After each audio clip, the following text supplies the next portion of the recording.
जय यीशु ख्रिस्त में मेरे प्यारे भाई और बहनों, मेरे युवा साथियों, आप सभी को फिर से एक बार मैं आमंत्रित करता हूं मेरा ये रिफ्लेक्शन, गॉस्पेल रिफ्लेक्शन के ये आज का दिन का सेशन में।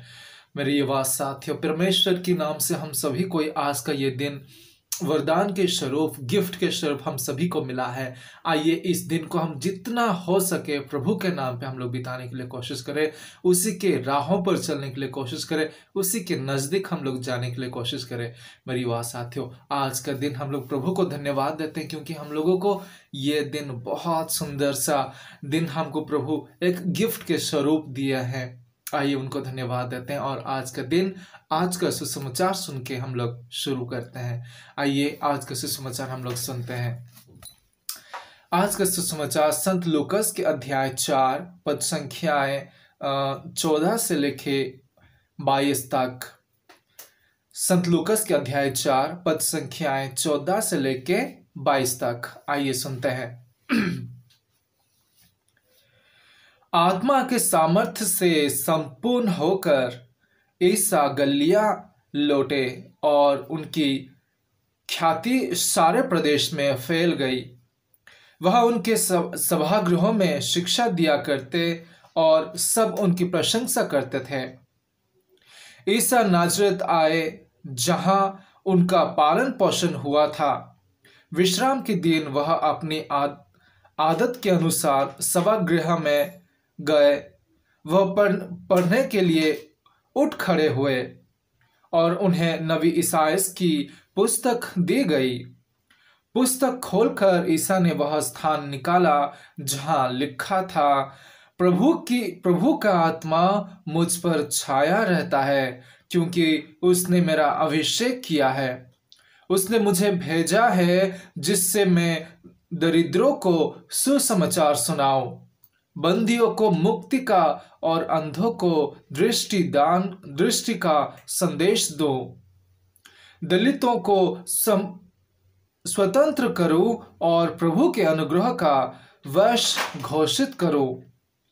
ईसा ने पुस्तक बंद कर दी और वह उसे सेवक को देकर बैठ गए। सभागृह के लोग सबकी आंखें उन पर टिकी हुई थी। तब वह उनसे कहने लगे, धर्मग्रंथ का यह कथन आज तुम लोगों के सामने पूरा हो गया है। सब उनकी प्रशंसा करते रहे। वे उनके मनोहर शब्द सुनकर अचंभे में पड़ जाते और कहते थे, क्या यह यूसुफ का बेटा नहीं है? यह प्रभु का पवित्र सुसमाचार है। ख्रिस्त में मेरे युवा साथी, मेरे प्यारे भाई और बहन, हम सभी को ही जानते प्रभु यीशु धरती पर, पृथ्वी पर हम लोगों के बीच में क्यों आए थे। सभी को पता है कि हम लोग जो पापों में डूबे हुए थे, गलत रास्ता में हम लोग चल रहे थे, उसी रास्ते से हम लोगों को सही रास्ते पे चलाने के लिए और पुण्य की राहों पर चलाने के लिए, पवित्र और धार्मिक बना के फिर से हम लोगों का जो रिलेशनशिप था फादर के साथ, पिता के साथ, उसको जुड़ने के लिए, मुक्ति प्रदान के लिए, अनंत जीवन देने के लिए प्रभु यीशु धरती पर मनुष्य बनकर आए। हम उनके जन्मदिन हम लोग 25 दिसंबर को मनाए और जो कल गया, हम उनका जो 3 राजा थे, पंडित थे, ज्योतिष थे, उन लोग आके उनको भेंट किए। कल यस्टरडे मतलब हम लोग उसका पर्व मनाए थे। मेरी युवा साथियों, प्रभु यीशु अपना जिंदगी आके बिताए 33 साल के अंदर वो हम लोग को यह सिखाए कि हम लोग किस तरह एक दूसरे को प्यार करें, एक दूसरे को माफ़ी करें, एक दूसरे को एक्सेप्ट करें, एक दूसरे के साथ प्रेम भाव से रहे, शांति से रहे। ये हमको प्रभु यीशु सिखाया है।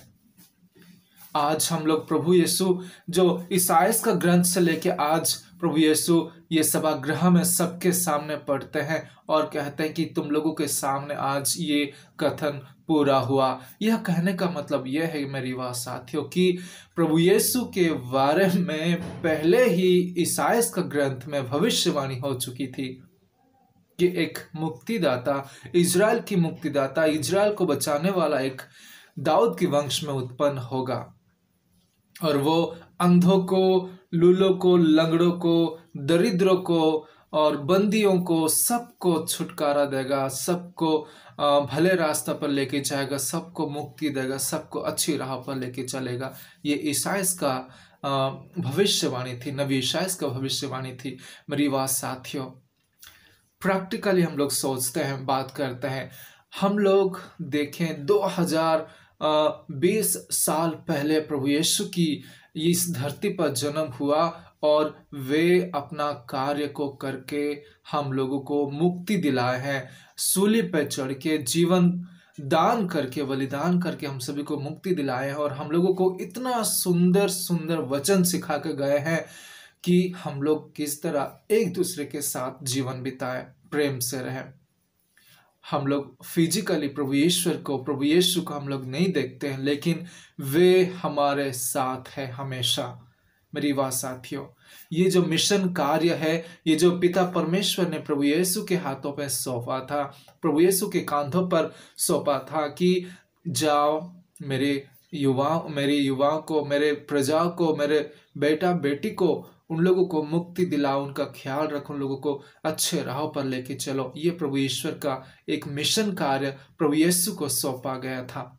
मुक्ति का मिशन कार्य, मानव का मुक्ति का इतिहास में प्रभु यीशु की जो रोल रहा है सबसे ऊंचा, वही हम सभी को मुक्ति दिया है। लेकिन अभी प्रैक्टिकली मेरी बात साथियों, हम लोगों को यह कार्य करना पड़ेगा। अभी आप और मैं, देखिए बहुत सारे नबी लोग आए, लोगों को बताया कि पश्चाताप करो, जीवन अच्छी तरह से बिताओ और परमेश्वर की राह पर चलो, धार्मिक बनो। नबी आए, नबी चले गए। प्रभु यीशु, हमारे प्रभु यीशु मसीह आए, हम लोगों को अच्छे अच्छे वचन सिखाए और वे फिजिकली हम लोगों के सामने आज नहीं है, लेकिन हम उनको महसूस करते हैं, हमारे आसपास है, हमारे साथ है वो। उसके बाद शिष्य लोग उनका जितना भी कर्तव्य बनता था, जितना भी भार उनके ऊपर दिया गया था ताकि सारे संसार में सुसमाचार का प्रचार हो सके, उन लोग अपने हिसाब से, अपने अनुसार जितना भी हो सके उन लोग किए और उन लोग सभी को शहीद हो गए और उनका कार्य करके चले गए हैं। अभी इस धरती पर, इस पृथ्वी पर किसका जिम्मेदारी बनता है कि हम प्रभु के कार्य को आगे बढ़ा के लेके जाए?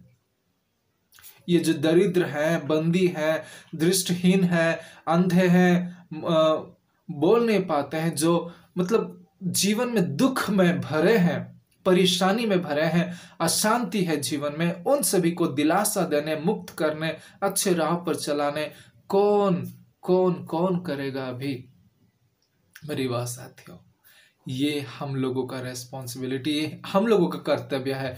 ख्रिस्त को मानते हुए, ख्रिस्त के लिए जीवन बिताते हुए हम लोग ख्रिस्त के युवा, ख्रिस्त के योद्धा हम लोगों को बनना है अभी, ताकि हर जगह, हर समय कोई भी चीज की जरूरत रहती है, लोग कहीं पे भटक रहे हैं, कहीं भी उनके ऊपर अन्याय हो रहा है, कोई दुख में डूबा हुआ है, कोई परेशान है, कोई तकलीफ में है, तो कौन करेगा उनकी मदद? हम लोगों को करना है मेरी बात साथियों, ये हम लोगों का जिम्मेदारी है। प्रभु ईश्वर हम लोगों के ऊपर, प्रभु यीशु हम लोगों के ऊपर सौंप दिया है। ये हम लोगों का कर्तव्य है कि हम लोग किस तरह खुद को संभालते हुए हमारे प्रतिवासी, हमारे पड़ोसी, हमारे भाई बहन को हम किस तरह संभाल सकते हैं, जिनको हम हर एक दिन हमारे सामने उनके संसर्ग में आते हैं, उनके कांटेक्ट में आते हैं। मेरी बात साथियों, यही हमारा रेस्पॉन्सिबिलिटी बनता है कि हम लोग प्रभु यीशु का कार्य को आगे बढ़ाएं।